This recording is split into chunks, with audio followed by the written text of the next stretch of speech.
Bien, vamos a continuar.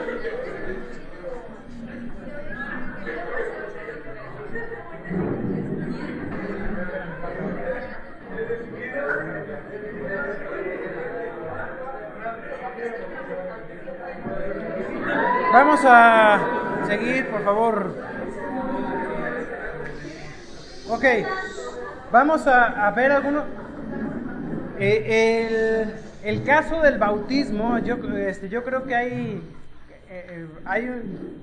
una manera común de hacerlo dentro de la iglesia, pero tiene sus excepciones. En este caso, el bautismo del eunuco lo encontramos como el primer caso de un bautismo con el significado que tiene hoy en día.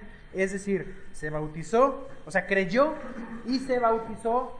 No hubo señal de lenguas, no hubo nada espectacular, sino hubo fe y bautismo. Y ese es el punto importante aquí que estamos viendo.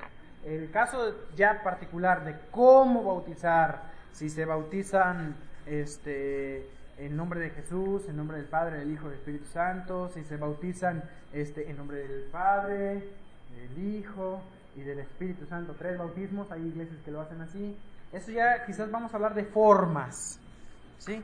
Pero esencialmente el bautismo, ¿qué significa? Significa identificación con Cristo y con la iglesia universal y por lo tanto con tu iglesia local, ¿sí? Hay casos, por ejemplo, que hablamos, Sofía Müller bautizó hombres, ella, una misionera mujer, bautizó hombres, pero pronto ella discipuló a estos y lo correcto que se hizo después fue que estos hombres bautizaron a la siguiente generación de cristianos. Ya no continuó haciéndolo ella. Entonces, creo yo que puede uno entender dentro de las necesidades, variantes y excepciones, pero no hagamos de las excepciones la regla, ¿sí? No son cosas dogmáticas, pero sí son principios por los cuales seguir.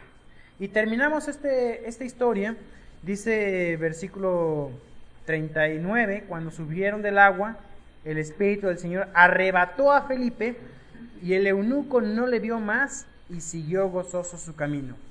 El tema aquí también que vemos constantemente es el gozo. Cuando Felipe predicó a Cristo en la ciudad, en el versículo 8, ¿qué encontramos? Fíjate, versículo 8:8. Así que había gran gozo en aquella ciudad. Hubo gozo. Y en este caso se predicó el evangelio al eunuco. ¿Y qué encontramos? Siguió gozoso su camino. El evangelio produce gozo. Hay gozo en el cielo cuando un pecador se arrepiente. Hay gozo en el corazón del recién convertido. Yo estoy convencido de que todo genuino cristiano produce frutos. Y hay gente que dice, pero si se convirtió en el lecho de muerte y murió, ¿cuál fruto dio? Para empezar, el gozo es un fruto. Es el fruto del Espíritu Santo, creo yo, sin ser dogmático, pero esa es mi convicción, de que en el momento de la salvación es el primer momento donde alguien experimenta la llenura del Espíritu Santo. Creo yo que cuando recibe a alguien a Cristo, experimenta la llenura del Espíritu Santo. Que después la puede perder y que a veces muchos creyentes no es habitual que vivan una vida llena del Espíritu Santo, pero en el momento de la salvación mi convicción es que sí ocurre. Yo mirando hacia el pasado, es más fácil a veces ver eso, mirando hacia el pasado quizás tú puedes recordar el momento de tu conversión, si así es. Hay veces que las conversiones son de algunas personas fueron en la infancia y no recuerdan justamente el momento de haber recibido a Cristo, pero si tú puedes recordarlo, posiblemente reconozcas que en tu corazón hubo amor, gozo, paz, paciencia, benignidad, bondad, fe, mansedumbre, templanza. O sea, se manifiesta el fruto del Espíritu Santo como evidencia de la llenura del Espíritu Santo, ¿sí? Yo tengo una pregunta sobre lo que estaba diciendo, porque dice que el Espíritu operaba de forma diferente en este momento, pero si hay casos más andados donde eran creyentes, pero aún no recibían el Espíritu, y luego ya como tuvieron que poner en la mano. Un caso, vamos a ver. Sí. Y mi pregunta es sí, porque o sea, sí he escuchado mucha gente y personalmente también cuando recibí a Cristo no fue que escuchaba, pero le gritaba. Tampoco creo que sí es la sensación, o sea,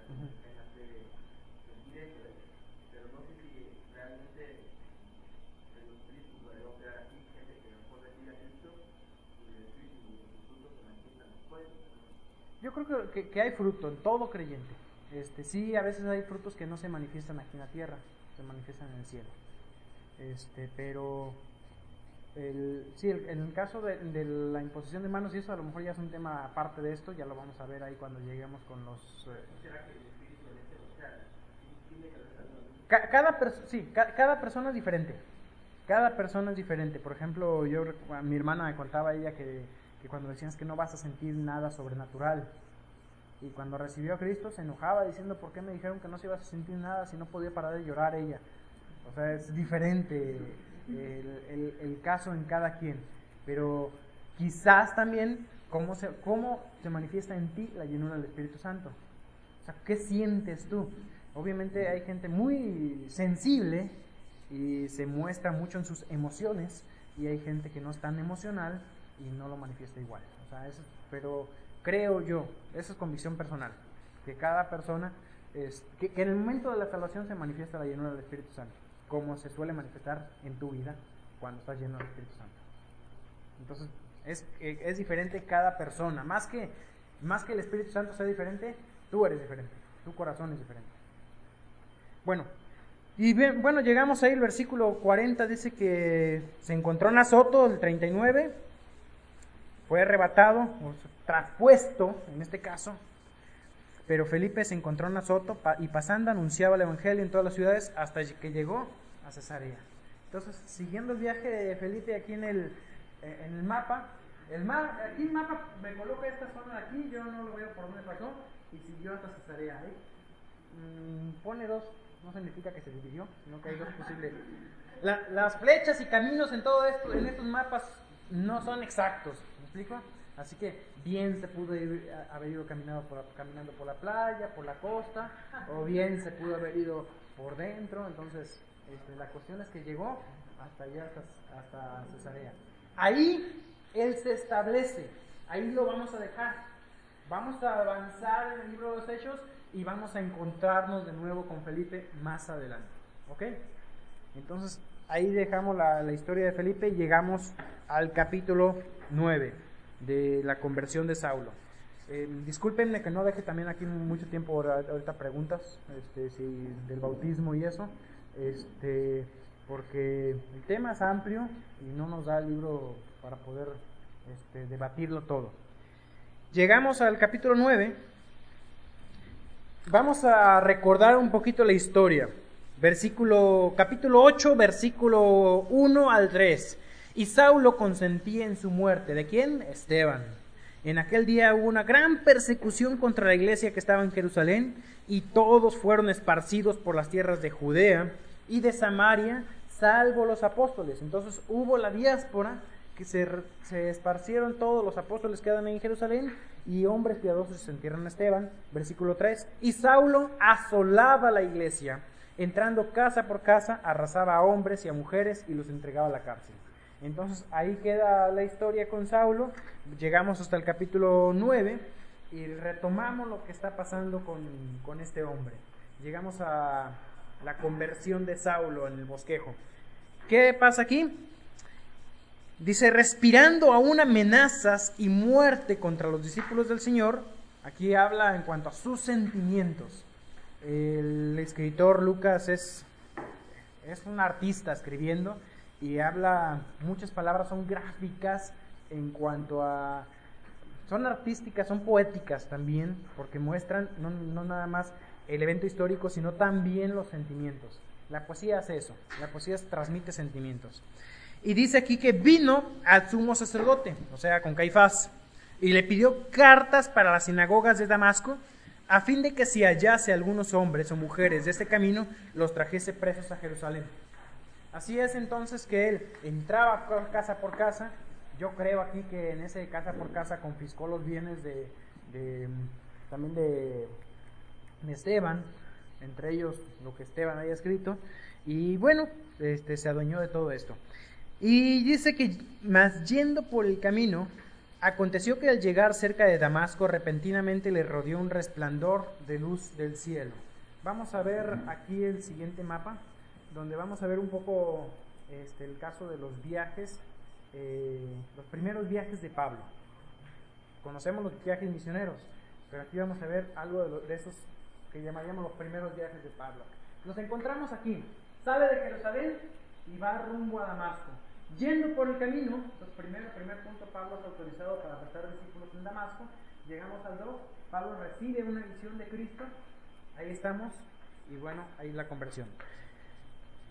Yendo por el camino, dice, aconteció que al llegar cerca de Damasco, repentinamente le rodeó un resplandor de luz del cielo, y cayendo en tierra, oyó una voz que le decía, Saulo, Saulo, ¿por qué me persigues? Nota aquí que perseguir, Saulo perseguía ¿a quién? A la iglesia, perseguía a los cristianos, pero perseguir a la iglesia era perseguir a Cristo. En el Antiguo Testamento hay un concepto interesante, que el que se mete con el pueblo de Dios, ¿qué dice Dios? Se mete con la niña de su ojo. Es como que si alguien le quiere picar el ojo a Dios, y va a defenderlo. En este caso, el concepto es parecido, pero en este caso se representa con Cristo. Si alguien se mete con el pueblo de Dios, se mete con el cuerpo de Cristo, se mete con la esposa de Cristo. Y entonces es Cristo mismo a quien Pablo perseguía cuando dice aquí, ¿por qué me persigues? Y bueno, él dijo, ¿quién eres, Señor? Hay diferentes opiniones en cuanto a la palabra Señor. Algunos hablan de que aquí reconoce que es Dios mismo, de que habla de Adonai. Ahora la palabra Adonai significa sencillamente Señor, puede referirse también a un amo. Yo creo que aquí uno podría ser conservador y decir, dijo Señor como cualquier señor. Yo creo que aquí Pablo sabía que era Dios, pero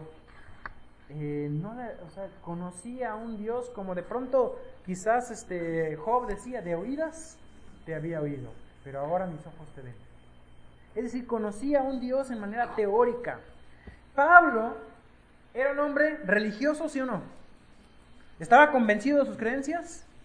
Vaya que sí.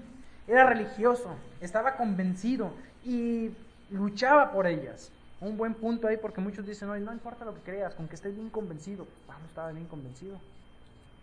Estaba bien convencido, pero estaba equivocado. Pablo estaba sinceramente equivocado. Así que no basta el ser sinceros. No importa lo que creas, aunque seas sincero. Pues bien puede estar sinceramente bien equivocado, como fue Pablo. Y bueno, él dice, Señor, ¿quién eres, Señor? Se dio cuenta que era Dios. Pero evidentemente no era el Dios que le habían platicado.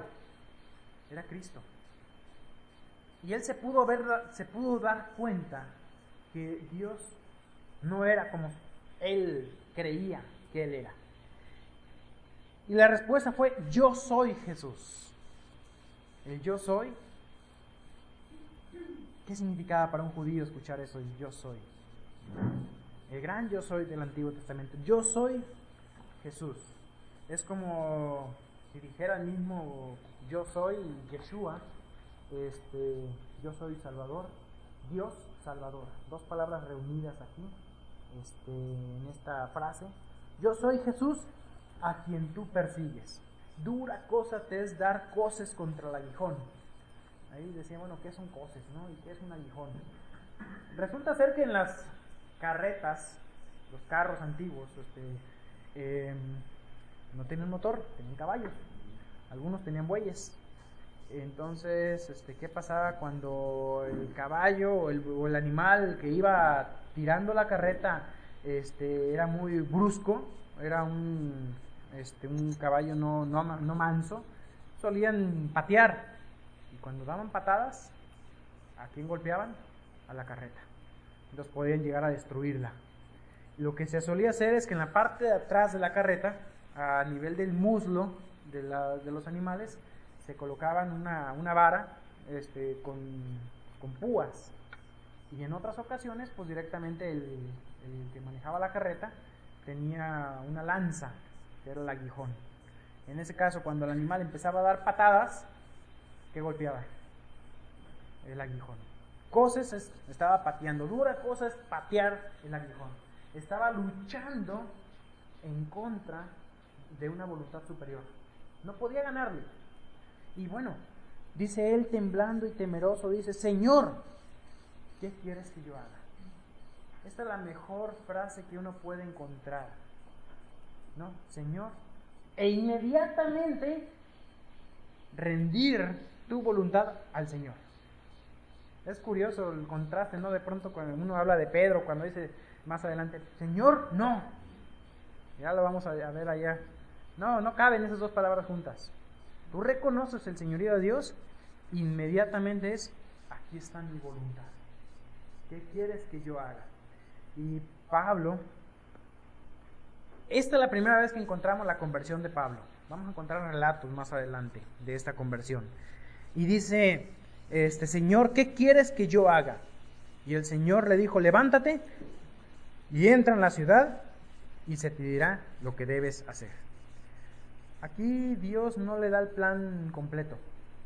Va revelando poco a poco. Dios así hace. Quizás Dios no te revela el plan completo de tu vida. Uno quisiera, Señor, ¿qué vas a hacer con mi vida?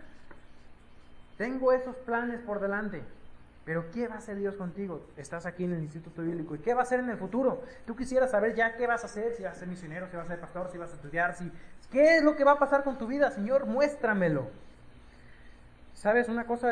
Alguien decía que la voluntad de Dios es como viajar de noche en carretera. Cuando tú sales de noche en carretera y tú dices, voy de aquí a la Ciudad de México.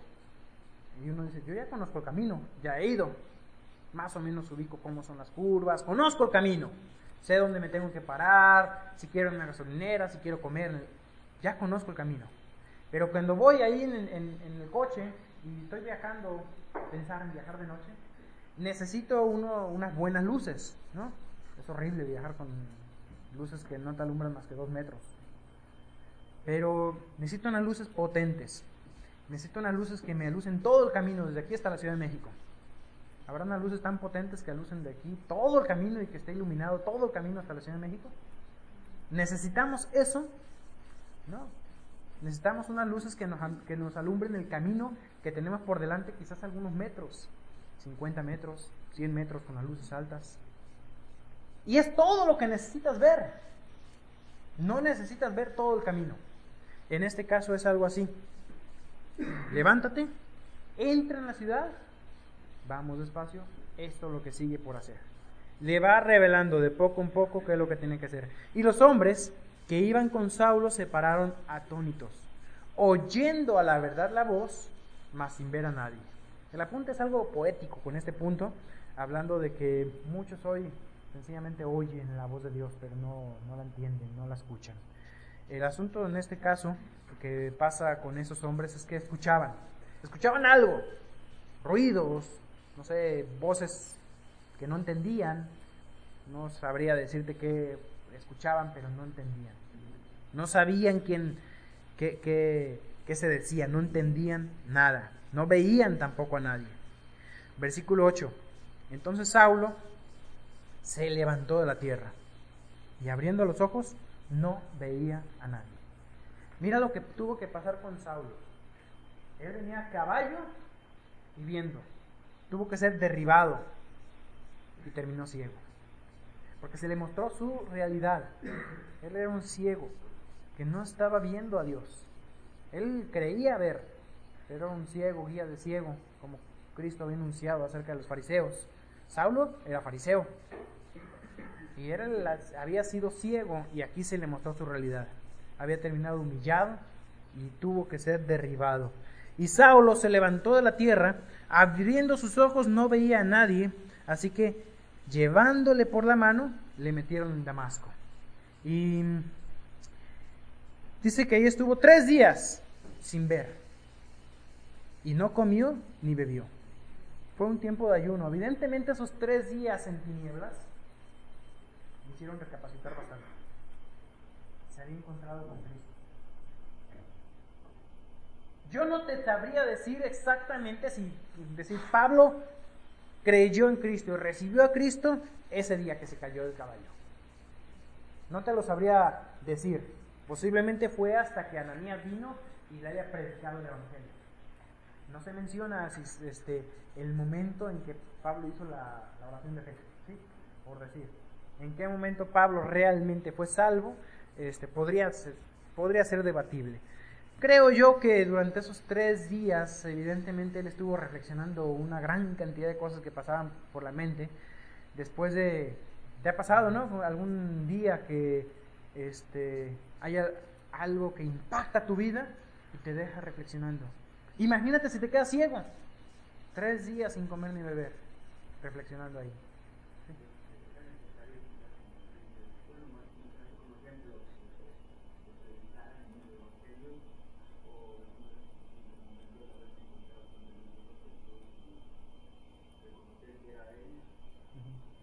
Podrían ser las dos opciones, no te lo sabría decir con certeza. Yo creería que recibió a Cristo ahí, pero no puedo ser dogmático porque no lo dice la Biblia. Cuando cuenta su testimonio, habla de que se encontró con Cristo ahí. Quizás ahí podemos aclarar un poquito más eso. Pero ¿no pudo haber sido en la parte del versículo 3 donde dice que quieres que yo haga? O sea, si no hubiera sido una resistencia y en vez de que no hubiera creído, no estaría diciendo que Pablo siempre estuvo dispuesto a hacer la voz de Dios, a obedecer. Él más adelante dice, yo creyendo mi deber, cuando cuenta en Gálatas, yo perseguí a la iglesia de Dios. Es decir, yo creía que yo debía servir a Dios matando cristianos. Entonces Pablo siempre estuvo dispuesto a obedecer la voz de Dios. Equivocadamente al principio, pero aquí evidentemente marca un cambio drástico. Ahora, va a ocurrir algo que no aparece en Hechos, que lo vamos a ver aquí. Vamos a seguir leyendo para entrar ahí. Dice en el versículo 10, había entonces en Damasco un discípulo llamado Ananías, a quien el Señor dijo en visión, Ananías. Y él respondió, heme aquí, Señor. Aquí se aclara bien cómo es que Dios habló en visión. Y vemos la respuesta al llamado divino, un heme aquí, como te acuerdas cuando decía Samuel, y Samuel corría con Elí diciendo del Señor, aquí estoy. Y 3 veces pasó eso hasta que Elías le dijo, Elí le dijo, cuando escuches, di, heme aquí, Señor. Y esa fue la respuesta, heme aquí, Señor. Y el Señor le dijo, levántate, ve a la calle que se llama Derecha y busca en la casa de Judas a uno llamado Saulo de Tarso, porque aquí él ora. Es curioso, pero la calle, hoy no puse un mapa aquí de Damasco, pero la calle llamada Derecha, se conoce dónde estaba esa calle, así que al menos ubicaríamos la calle donde recibió a Cristo o donde ocurre estos eventos, ¿no? 3 días Saulo estuvo ciego, en ayuno, y aquí se agrega algo, en oración. Un tiempo donde él tuvo que transformar muchas cosas de su manera de pensar. Yo creo que ahí, en esos 3 días, pudo haber sido también el momento de su conversión. Y aquí una visión, un varón llamado Ananías que entra y le pone las manos encima para que recobre la vista. El caso aquí fue que Ananías, de alguna manera Pablo fue identificado con Ananías con esto. Ananías, dice el versículo 13, respondió, Señor, he oído de muchos acerca de este hombre, cuántos males ha hecho a tus santos en Jerusalén, y aquí tiene autoridad para los principales sacerdotes para prender a todos los que invocan tu nombre. Evidentemente la fama de Saulo era grande, y Ananías pues tenía temor, ¿no? Ya había temor en cuanto a esto. Y el Señor le dice, ve, porque instrumento me escogido me es para llevar mi nombre en presencia de gentiles, de reyes y de los hijos de Israel, porque yo le mostraré cuánto le es necesario padecer por mi nombre. Y eso es el testimonio de Pablo, también más adelante cuenta un poco en cuanto a esto. Déjenme ver si tengo una nota aquí.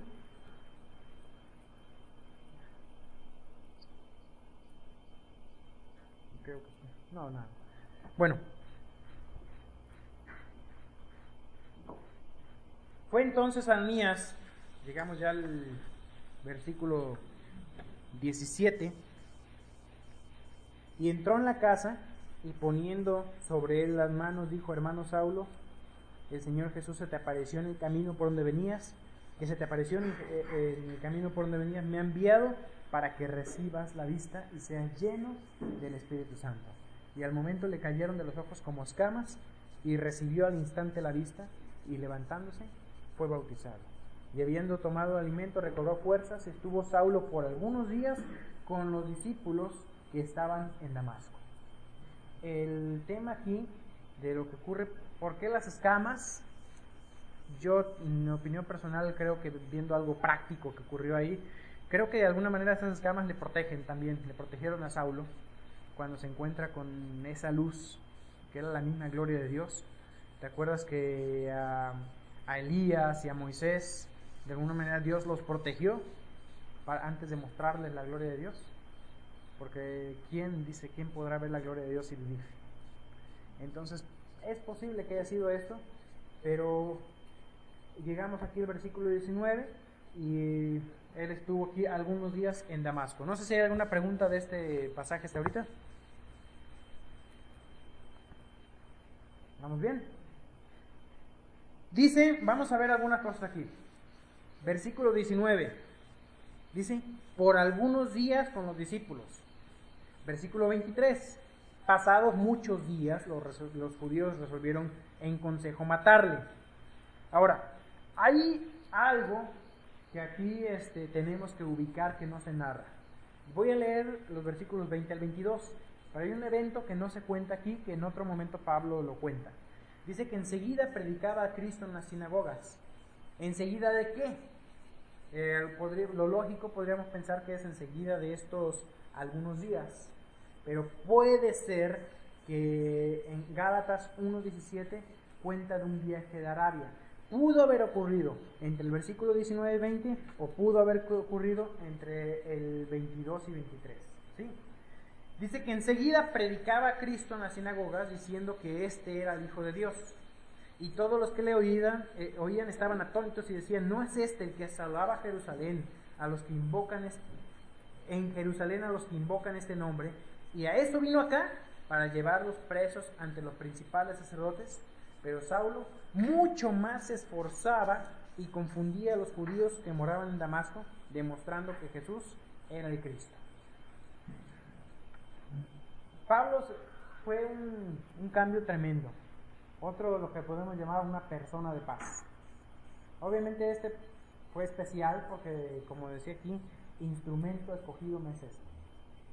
Vamos a ver algunos puntos aquí.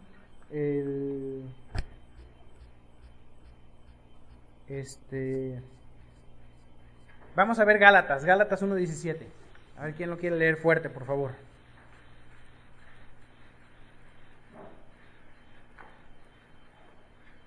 Voy a leer desde antes, yo lo tengo aquí. Voy a leer desde antes para que ya los detuve.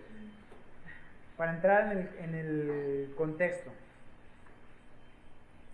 Dice desde el versículo 12. Pues ni yo lo recibí ni lo aprendí de hombre alguno, sino por revelación de Jesucristo.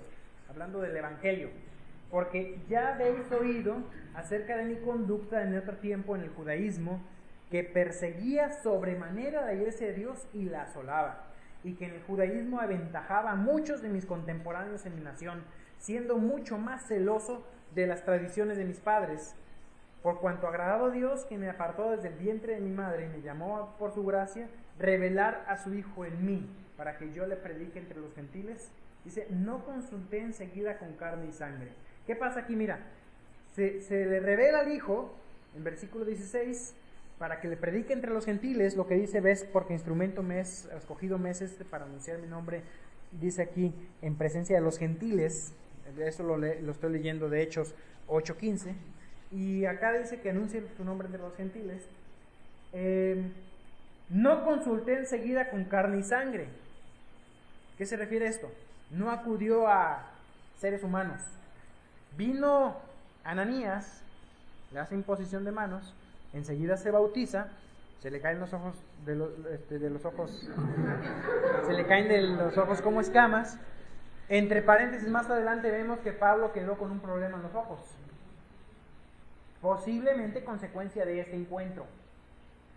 Posiblemente el problema de los ojos de Pablo sea consecuencia de este encuentro. Ese aguijón de la carne es posible que sea los ojos y es posible que sea por este encuentro. ¿Y qué fue lo que pasó? ¿Pablo fue discipulado por Ananías? En ese caso parece ser que no. No consultó con sangre y carne, sino que ¿qué hizo? Versículo 17, ni subí a Jerusalén a los que eran apóstoles antes que yo, sino que fui a Arabia y volví de nuevo a Damasco. Estuvo en Arabia. Entonces, ¿qué pasa aquí? Parece ser que en ese momento, regresamos al mapa, déjenme lo coloco acá yo porque tengo que hacer el cambio para poder hacer. Ahí está. Entonces él hace su viaje a Arabia, pasa ahí en Arabia, posiblemente los 3 años mencionados después incluyan, porque dice pasados 3 años, versículo 18 de Gálatas, lo voy a leer, posiblemente incluyan ahí el tiempo que estuvo en Arabia. Él regresa a Damasco. Entonces leo el pasaje en Gálatas 1:18. Después, pasados 3 años, subí a Jerusalén para ver a Pedro y permanecí con él 15 días. Pero no vi a ninguno de los otros de los apóstoles, sino a Jacobo, hermano del Señor. Entonces, Pablo, ¿qué fue lo que hizo? Dice aquí que se va a Arabia, regresa a Damasco y pasados 3 años viene a Jerusalén. ¿Pasados 3 años de qué? Podría ser pasados 3 años de Damasco. Yo pensaría que esos pasados 3 años incluyen el tiempo que estuvo en Arabia. Fueron, por decirlo de alguna manera, sus 3 años de instituto bíblico. Que Pablo necesitaba realmente reformar toda la teología que él tenía. ¿A qué se fue 3 años? O sea, ¿qué estuvo haciendo en Arabia? ¿Por qué se fue a Arabia? Aquí vemos su conversión en Damasco y arranca carrera al desierto. ¿Qué andaba haciendo allá? O sea, cuando acá está la obra. Yo creo que él tuvo que reformar su teología. Habla Pablo en sus cartas posteriormente de que le fue revelado el misterio de la iglesia. Aquí en este caso, cuando estamos hablando de Gálatas, yo empecé a leer del versículo 12 cuando decía, pues ni yo lo recibí ni lo aprendí de hombre. ¿De qué habla? Del evangelio, pero incluyendo, o sea, el misterio del evangelio. Incluye la iglesia. Es muy posible que en este tiempo que él estuvo retirado en Arabia, ese retiro espiritual de 3 años que se tomó, en ese tiempo le haya sido revelado el misterio de la iglesia. Pablo estaba choqueado, pero mal. Todo lo que él entendía ahora tenía que ser transformado. Si a Pedro le costó, que era un simple pescador, le costó a Pedro entender que los gentiles iban a ser aceptados dentro de la iglesia, como los judíos también. Y Pedro, imagínate Pedro que decía, no Señor, nunca he comido nada inmundo.